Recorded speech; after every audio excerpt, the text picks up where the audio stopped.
Hello ನಮಸ್ತೆ, welcome back to my YouTube channel. ನನ್ನ YouTube ಚಾನಲ್ಗೆ ಎಲ್ಲರಿಗೂ ಆತ್ಮೀಯವಾದ ಸ್ವಾಗತ. ನುಡಿವಾಣಿ ಯೂಟ್ಯೂಬ್ ಚಾನಲ್ನ ಸಬ್ಸ್ಕ್ರೈಬ್ ಮಾಡ್ಕೊಳ್ಳಿ, ಆದಷ್ಟು ಶೇರ್ ಮಾಡಿ, ಕಮೆಂಟ್ ಮಾಡಿ. ನಾನೀಗಾಗಲೇ ತ್ರಿವೇಣಿಯವರ ಮೊದಲ ಹೆಜ್ಜೆ ಕಾದಂಬರಿಯನ್ನು ಓದ್ತಾ ಹೋಗ್ತಾ ಇದ್ದೀನಿ. ಇಲ್ಲಿ ಶಿಕ್ಷಕ ವೃತ್ತಿಲಿ ಏನೆಲ್ಲ ಕಷ್ಟಗಳು ಬರುತ್ತೆ, ಮಕ್ಕಳನ್ನ ಹೇಗೆ ಸಂಭಾಳಿಸೋದು, ತಂದೆ ತಾಯಿಗಳೇ ಆ ಮಕ್ಕಳನ್ನ ಸಂಭಾಳಿಸ್ತೀನಿ ಎಷ್ಟೋ ಸಲ ಹೊಡೆದಿದ್ದು ಉಂಟು. ಆದರೆ ಶಿಕ್ಷಕರು ಹೊಡೆಯೋ ಹಾಗಿಲ್ಲ, ಇದೇ ರೂಲ್ಸು. ಎಷ್ಟೋ ಸಲ ಹಂಗನ್ಸುತ್ತೆ, ಶಿಕ್ಷಕರ ಮೇಲೆ ಪೇರೆಂಟ್ಸ್ಗಳು ಕೂಗಾಡಿದ್ದು ಇದೆ. ಒಂದೊಮ್ಮೆ ನನ್ನ ಲೈಫಲ್ಲೂ ಇದೇ ರೀತಿ ಆಗಿತ್ತು.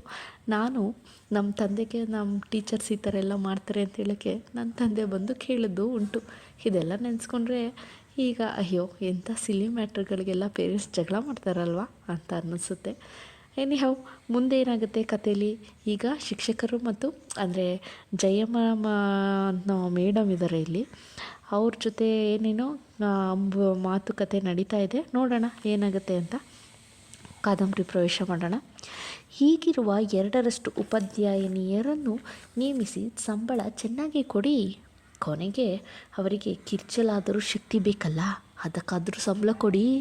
ಆಗ ನಮಗೂ ಇಂಡಿವಿಜುವಲ್ ಅಟೆನ್ಷನ್ ಕೊಡಲು ಸಾಧ್ಯ.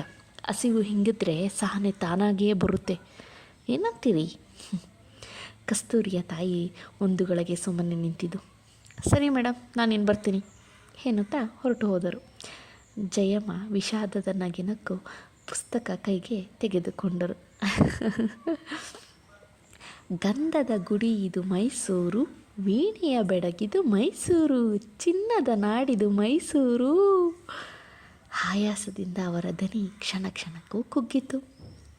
ಸಂಜೆ ಆಟವಾಡಿಕೊಂಡು ನಾನು ಮನೆ ತಲುಪಿದ 7 ಗಂಟೆಯಾಗಿತ್ತು. ಸುಬ್ಬಿ ಗುರುವನ್ನು ಆಡಿಸುತ್ತಾ ವಟಾರದ ಬಾಗಿಲಲ್ಲಿ ಕುಳಿತಿದ್ದಳು. ಸ್ನೇಹಿತೆಯೊಬ್ಬಳಿಂದ ಒಂದು ಚೂರು ಬಳಪವನ್ನು ಸಂಪಾದಿಸಿದ್ದ ನಾನು ಬಹಳ ಉತ್ಸಾಹದಲ್ಲಿದ್ದೆ. ಸುಬ್ಬಿ ನನ್ನ ದಾರಿ ಕಾಯುತ್ತಾ ಕುಳಿತು ತೋರಿದ್ದು. ನನಗೆ ಬೆಳಗಿನ ಕೋಪ ಆರಿರಲಿಲ್ಲ. ನಾನು ಸುಬ್ಬಿಯ ಕಡೆಗೆ ತಿರುಗಿಯೂ ನೋಡದೆ ಒಳಗೆ ನುಸುಳಿ ಹೋಗಲು ಯತ್ನಿಸಿದೆ. ಮಧ್ಯಾಹ್ನ ಯಾಕೆ ಬರಲಿಲ್ಲ? ಸುಬ್ಬಿ ಕೇಳಿದರು. ನಾನು ಸ್ಲೇಟನ್ನು ಗೂಡಿನಲ್ಲಿ ಇರಿಸಿ ಉಷೆಯೊಡನೆ ಆಡಲೆಂದು ಹೊರಗೆ ಹೊರಟೆ. ಸುಬ್ಬಿ ನನ್ನ ಕೈ ಹಿಡಿದು ಎಳೆದು, ತಿಂಡಿ ತಿನ್ನೋಲ್ವೇ ಎಂದಳು. ಹಸುವಾಗ್ತಿಲ್ವೇ ನಿಂಗೆ?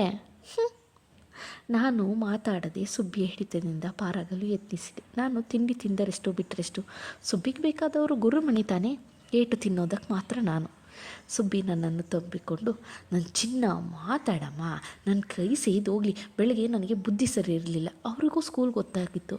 ಗುರುಮಣಿ ಬೇರೆ ಹಠ ಮಾಡ್ತಿದ್ರು. ಅಂಬುಜಮ್ಮ ಬಂದು ಬಿಡಿಸ್ಕೊಳ್ದಿದ್ರೆ ನೀನು ಸತ್ತೇ ಹೋಗ್ತಿದ್ದೆ. ಮಾಡೋಕ್ಕೆ ಕೈಲಾಗೋದಿಲ್ಲ.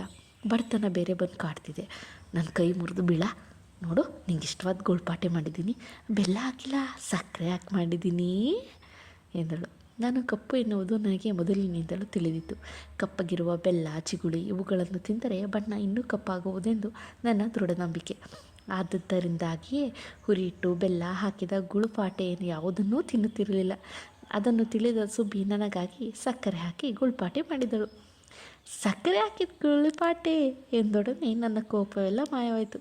ನಾನು ಉತ್ಸಾಹದಿಂದ ಚಪ್ಪಾಳೆ ತಟ್ಟಿ, ತುಂಬ ಸಕ್ಕರೆ ಹಾಕಿದೆಯಾ ಎಂದೆ. ಹ್ಞೂ, ತಂದುಕೊಡ್ತೀನಿ ಎನ್ನುತ್ತಾ ಸುಬ್ಬಿ ಗುಳ್ಪಾಟೆಯ ದಪ್ಪ ಉಂಡೆಯನ್ನು ತಂದು ನನ್ನ ಕೈಗಿತ್ತಳು. ನಾನು ತಿನ್ನುತ್ತಾ ಆಟವಾಡಲು ಹೊರಗೆ ಬಂದೆ. ಅಂಬುಜಮ್ಮ ಸುಬ್ಬಿಯನ್ನು ನೋಡಿ ನಸುನಕ್ಕು. ಇನ್ನೇನು ರೀ, ನಿಮ್ಮ ಮಗಳನ್ನ ಸಂತೋಷಪಡಿಸ್ದಾಯ್ತಲ್ಲ, ಇನ್ನಾದರೂ ಹೋಗಿ ಊಟ ಮಾಡಿ, ಬೆಳಗಿನಿಂದ ಹಸ್ಕೊಂಡಿದ್ದೀರಿ ಎಂದರು. ನಿಮ್ಮ ಹತ್ರ ಸಾಲ ತಗೊಂಡಿರೋ ಸಕ್ಕರೆನ ನಾಳೆ ತೀರಿಸ್ತೀನಿ. ಅಯ್ಯೋ, ಅದು ಆಮೇಲೆ ಆಗಲಿ, ನೀವು ಹೋಗಿ ಊಟ ಮಾಡಿ. ನೀವು ಅವಳೊಂದು ಸಾಯಿ ಬೀಳ ಹೊಡೆದಿರಿ ಅನ್ನೋದನ್ನು ಅವಳು ಮರೆತಿದ್ದಾಳೆ. ನೀವು ಬೆಳಗಿನಿಂದ ಉಪವಾಸ ಮಾಡಿ ಕೊರಗದಿರಿ. ಹೋಗಿ ಊಟ ಮಾಡಿ ಎಂದು ಅಂಬುಜಮ್ಮ ಸುಬ್ಬಿಗೆ ಹೇಳಿದರು. ನಾನು ಒಳಗೆ ಹೋದಾಗ ಸೀಮೆ ಎಣ್ಣೆ ದೀಪದ ಮಂಕು ಬೆಳಕಿನಲ್ಲಿ ಸುಬ್ಬಿ ಒಬ್ಬಳೇ ಕುಳಿತು ಊಟ ಮಾಡುತ್ತಿದ್ದಳು. ನಾನು ಒಳಗೆ ಬಂದು ತನ್ನು ನೋಡಿ ತಲೆ ಎತ್ತಿ, ಬಾಪ ನನ್ನ ಹತ್ರ ಕುಳಿತುಕೋ ಎಂದಳು. ನಾನು ಹೋಗಿ ಸುಬ್ಬಿಯ ಹೊತ್ತಿಗೆ ಕುಳಿತುಕೊಂಡೆ. ಸುಬ್ಬಿ ತನ್ನ ಎಡಗೈಯಿಂದ ನನ್ನನ್ನು ಮತ್ತಷ್ಟು ಹತ್ತಿರಕ್ಕೆ ಎಳೆದುಕೊಂಡಳು. ತಂಗಳು ಅನ್ನವನ್ನು ತಿಂದು ಮುಗಿಸಿದಳು. ರಾತ್ರಿ ನನಗಿನ್ನೂ ನಿದ್ದೆ ಸರಿಯಾಗಿ ಬಂದಿರಲಿಲ್ಲ. ಸುಬ್ಬಿ ಅಪ್ಪ ಮಾತನಾಡುತ್ತಿದ್ದದ್ದನ್ನು ನನ್ನ ಕಿವಿ ಮೇಲೆ ಬಿತ್ತು. ಹಾರೀ, ನಿದ್ದೆ ಬತ್ತೆ? ಸುಬ್ಬಿ ಅಪ್ಪನ ಕೇಳಿದ. ಇನ್ನೂ ಇಲ್ಲ. ಒಂದು ಗಳಿಗೆ ಸುಮ್ಮನಿದ್ದು ಆಕೆಗೆ ಕೇಳಿದಳು. ಬಡವರಿಗೆ ಮಕ್ಕಳಾಗಬಾರ್ದಲ್ವಾ ಅವಕ್ಕೂ ಸುಖವಿಲ್ಲ, ನಮಗೂ ಸುಖವಿಲ್ಲ. ಬೆಳಗ್ಗೆ 2 ಜಡೆ ಹಾಕು ಅಂತ ಹಠ ಮಾಡಿದ್ಲು. ನನಗೂ ಕೈ ಬಿಡಿರಲಿಲ್ಲ. ಅವಳನ್ನು ಹೊಡೆದಾಗೆ ಗುರುನ ಹೊಡೆದಿದ್ರೆ ಅವನು ಖಂಡಿತ ಸತ್ತೇ ಹೋಗ್ತಿದ್ದ. ಅವಳನ್ನು ಹೊಡೆದಿದ್ದಕ್ಕೆ ನನ್ನ ಕೈ ಇನ್ನೂ ಚುರುಗುಡ್ತಿದೆ. ಕೋಪದಲ್ಲಿ ಹೊಡೆದುಬಿಟ್ಟೆ. ಮಧ್ಯಾಹ್ನವೆಲ್ಲ ಮನಸ್ಸು ಒದ್ದಾಡ್ಬಿಡ್ತು ಕಣ್ರಿ. ಹೋ ಅದಕ್ಕ ಸಕ್ಕರೆಯಿಂದ ಮಾಡಿದ ಗುಳ್ಪಾಟೆ ಲಂಚ? ಹ್ಞೂ ರೀ, ಸಾಲ ತಂದು ಮಾಡಿದ್ದೀನಿ, ನಾಳೆ ತೀರಿಸ್ಬೇಕು. ನನಗೆ ನಿದ್ದೆ ಹತ್ತಿದ್ದರಿಂದ ಮುಂದಿನ ಮಾತುಗಳು ಕೇಳಲಿಲ್ಲ.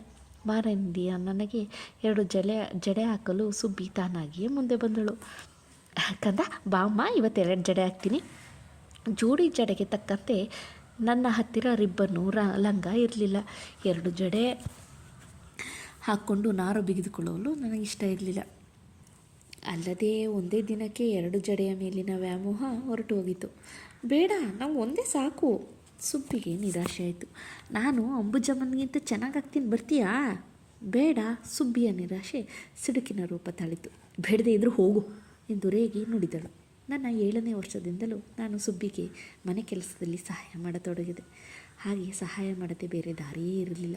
ಗುರು ಹುಡುಗನಾದ್ದರಿಂದ ಅವನು ಮನೆ ಕೆಲಸ ಮಾಡುವುದು ಸಾಧ್ಯವೇ ಇರಲಿಲ್ಲ. ಮಣಿ ಚಿಕ್ಕ ಹುಡುಗಿ ಅನಿಸ್ಕೊಂಡವಳು. ಸುಬ್ಬಿಗೆ ಬಿಡುವಿಲ್ಲದಿದ್ದರೆ ಮಣಿಗೆ ಮಡಿ ಉಡಿಸೋದು, ಊಟ ಮಾಡಿಸೋದು, ಬಟ್ಟೆ ಆಗೋದು, ಈ ಕೆಲಸಗಳೆಲ್ಲ ನನ್ನ ಪಾಲಿಗೆ ಬಂದವು.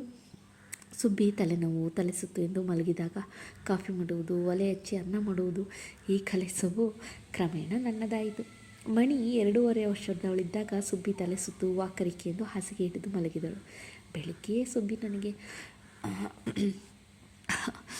ಇವತ್ತು ಸ್ಕೂಲ್ಗೆ ಹೋಗ್ಬೇಡ, ನೀನೇ ಕೆಲಸ ಮಾಡಬೇಕು, ತಿಳಿತಾ ಎಂದಳು. ನನ್ನ ವಿದ್ಯಾಭ್ಯಾಸ ಕುಂಟಲು ಮೊದಲಾದದ್ದು ಅಂದಿನಿಂದ. ಸುಬ್ಬಿ ಒಲೆ ಹಚ್ಚುವುದು, ಅಕ್ಕಿ ತೊಳೆದ ಅನ್ನ ಕೆಡುವುದು ಎಲ್ಲವನ್ನು ಕುಳಿತಲ್ಲಿದ್ದಲೇ ಹೇಳಲು ಪ್ರಯತ್ನಿಸಿದಳು. ಮೊದಲು ನನಗೆ ಅದೊಂದು ಆಟವಾಗಿ ತೋರಿತು. ಬೆಂಕಿ ಕಡ್ಡಿ ಗೀರಿ ಅದು ಬಕ್ಕನೆ ತತ್ತಿಕೊಳ್ಳುವುದನ್ನು ನೋಡಿದರೆ ನನಗೆ ತುಂಬ ಆಸೆ. ಅದನ್ನು ನೋಡಿದಲ್ಲದೆ 4-6 ಕಡ್ಡಿಗಳನ್ನು ವ್ಯರ್ಥಗೊಳಿಸಿ ಒಲೆ ಹತ್ತಿಸಿದೆ. ನೋಡಿದ್ರ ಬಡಸ್ತನ, ಹೆಣ್ಮಗುಗೆ ಜವಾಬ್ದಾರಿಗಳು, ಹೆಣ್ಮಗು ಗಂಡು ಮಗು ಅಂತಲ್ಲ, ಅವಶ್ಯಕತೆಗಿದ್ದಾಗ ವಯಸ್ಸಿಗೂ ಮೀರಿ ಜವಾಬ್ದಾರಿಗಳನ್ನ ತಗೊಳ್ಳೋದು ಅಗತ್ಯ ಇರುತ್ತೆ. ಈ ಸಂದರ್ಭ ಬಹುಶಃ ಇಂದಿನ ದಿನಗಳಲ್ಲೂ ಎಷ್ಟೋ ಹೆಣ್ಮಕ್ಳು ಪಾಲ್ದಾಗೋಗಿರುತ್ತೆ. ತಾವು ಜವಾಬ್ದಾರಿಯುತವಾಗಿ ಓದಬೇಕು, ಮನೆ ಕೆಲಸ ನೋಡಬೇಕು, ತಂದೆ ತಾಯಿಗೆ ಹುಷಾರಿಲ್ಲ ಅಂದರೆ ಅದನ್ನು ನೋಡ್ಕೋಬೇಕು. ಒಂದು ಹೆಣ್ಣು ಒಂದು ಗಂಡು ಮಗನಾಗಿ ಆಚೆಲ್ಲೂ ಕೆಲಸ ಮಾಡಿ ಮನೆಯಲ್ಲೂ ಮಾಡ್ತಾಯಿರ್ತವೆ. ಇಷ್ಟೆಲ್ಲದ್ರ ನಡುವೆನೂ ಹೆಣ್ಣು ಗಂಡು ಅನ್ನೋ ತಾರತಮ್ಯ ಈಗಲೂ ಇರುತ್ತೆ. ಹೆಣ್ಮಕ್ಳು ತಂದೆ ತಾಯಿಗಳನ್ನ ಕೇಳಿ ನೋಡಬೇಕು ನೀವು. ಇಷ್ಟೆಲ್ಲ ಓಡಾಡ್ಕೊಂಡು ಮಾಡ್ತೀಯಲ್ಲ ನೀನು, ನೀನು ಗಂಡಾಗಬೇಕಾಗಿತ್ತು ಅಂತಾರೆ ಹೊರತು ಹೆಣ್ಣಾಗಿ ನೀನು ಇಷ್ಟೆಲ್ಲ ಮಾಡ್ತೀಯಲ್ಲ, ನನಗೆ ಯಾವ ಗಂಡು ಮಗುನ ಅಗತ್ಯ ಇಲ್ಲ ಅಂತಲೂ ಕೂಡ ಹೇಳಲ್ಲ. ಎಷ್ಟೇ ಆದರೂ ಅದು ಹೆಣ್ಮಕ್ಳು ತಾಯಿಗಳಿಗೆ ಮಾತ್ರ ಗೊತ್ತಿರುತ್ತೆ ಆ ನೋವೇನು ಅಂತ. ಹಾಗೆ ಇಲ್ಲಿ ಜವಾಬ್ದಾರಿ ತಗೊಂಡಿದ್ದಾಳೆ ನಮ್ಮ ರಾಜ್ಕುಮಾರಿ, ಕಥಾ ನಾಯಕಿ. ಮುಂದೆ ಅವಳು ಓದ್ತಾಳ ಇಲ್ಲ ತನ್ನ ತಮ್ಮ ತಂಗಿ ಇವ್ರುಗಳ ಪಾಲನೆಯಲ್ಲಿ ತನ್ನ ಜೀವನನ ಕಳೀತಾಳ, ನೋಡೋಣ. Stay tune with Nudivani YouTube channel. ನಾನು ನಿಮ್ಮ ಪ್ರಿಯ ತೇಜಸ್ವಿ. ಲೈಕ್ ಮಾಡಿ, ಶೇರ್ ಮಾಡಿ, ಸಬ್ಸ್ಕ್ರೈಬ್ ಮಾಡಿ. Thank you.